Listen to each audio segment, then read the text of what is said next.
The Tale of Squirrel Nutkin, written by Beatrix Potter, read by Ashley Lord.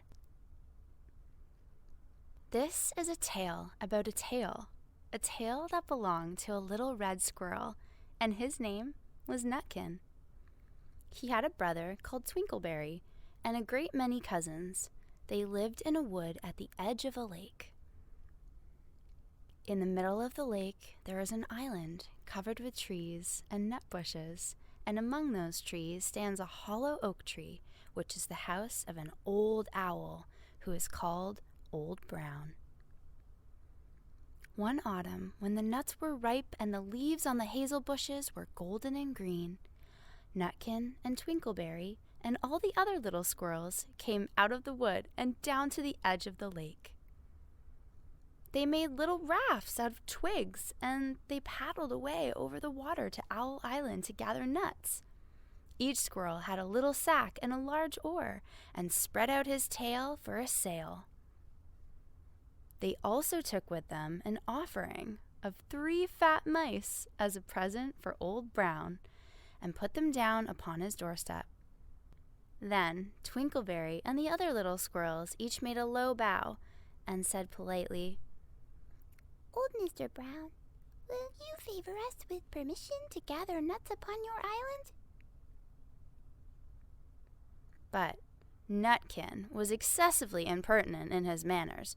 He bobbled up and down like a red cherry, singing, "Riddle me, rat-tat-tat, little wee man in a little red coat, a staff in his hand and a stone in his throat.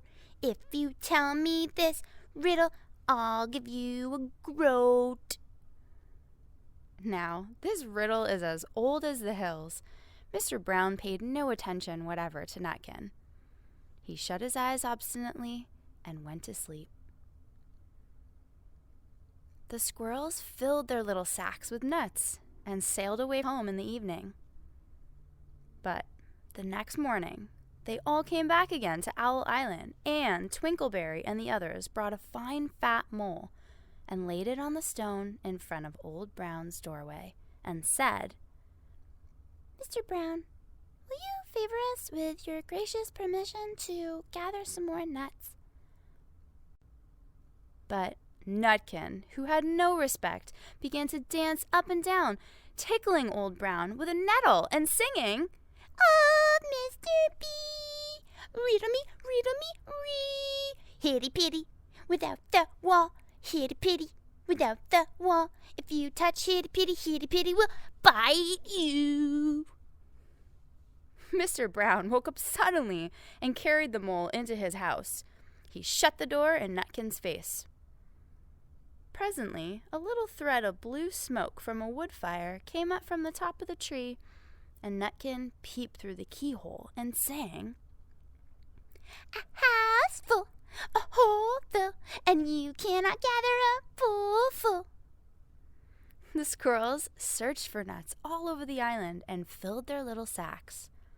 But Nutkin gathered oak apples, yellow and scarlet, and sat upon a beech stump, playing marbles and watching the door of old Mr. Brown.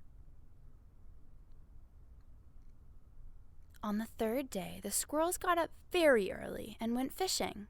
They caught 7 fat minnows as a present for Old Brown. They paddled over the lake and landed under a crooked chestnut tree on Owl Island. Twinkleberry and 6 other little squirrels each carried a fat minnow, but Nutkin, who had no manners, brought no present at all. He ran in front, singing, "The man in the wilderness said to me, 'How many strawberries grow in the sea?' I answered them, and I thought, 'Good, as many red herrings as grow in the wood.'" But old Mr. Brown took no interest in riddles, not even when the answer was provided for him. On the 4th day, the squirrels brought a present of 6 fat beetles, which were as good as plums in plum pudding for Old Brown. Each beetle was wrapped up carefully in a dock leaf, fastened with a pine needle pin. But Nutkin sang as rudely as ever, "Old Mr. B, riddle me, Flower of England, fruit of Spain, met together in a shower of rain. Put in a bag tied round with a string. If you tell me this riddle, I give you a ring. Which was ridiculous of Nutkin, because he had got no ring to give Old Brown. The other squirrels hunted up and down the nut bushes, but Nutkin gathered Robin's pincushions off a briar bush and stuck them full of pine needle pins. On the 5th day, the squirrels brought a present of wild honey. It was so sweet and sticky, and they licked their fingers as they put it down upon the stone. They had stolen it out of a bumblebee's nest on the tippity top of the hill. But Nutkin skipped up and down singing, Hum-a-bum, buzz, buzz, hum-a-bum, buzz. As I went over to Tiptine, I met a flock of funny swine. Some yellow naked, some yellow baked. They were the fairyest funny of swine. They went over to Tiptine. Old Brown turned up his eyes in disgust at the impertinence of Nutkin, but he ate up the honey.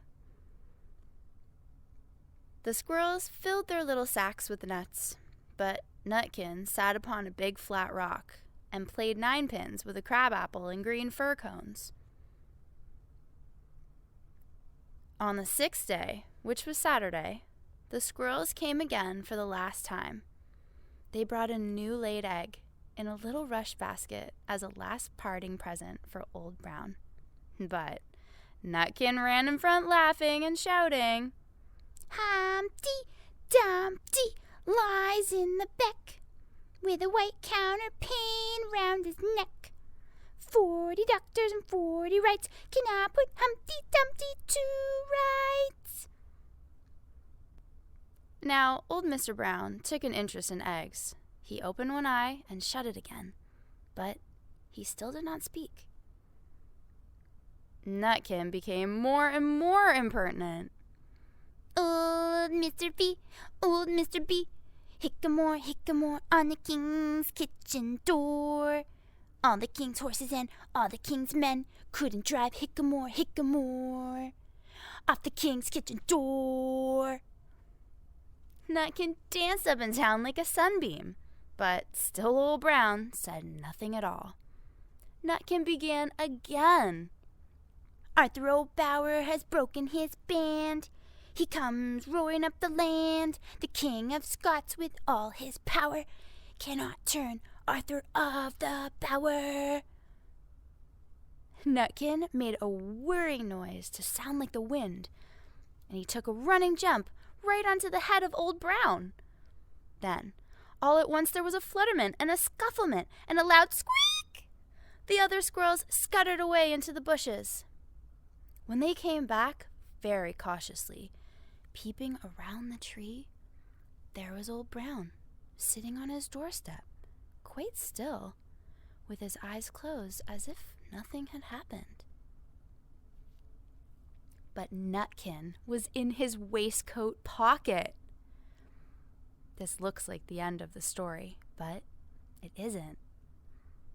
Old Brown carried Nutkin into his house and held him up by the tail, intending to skin him.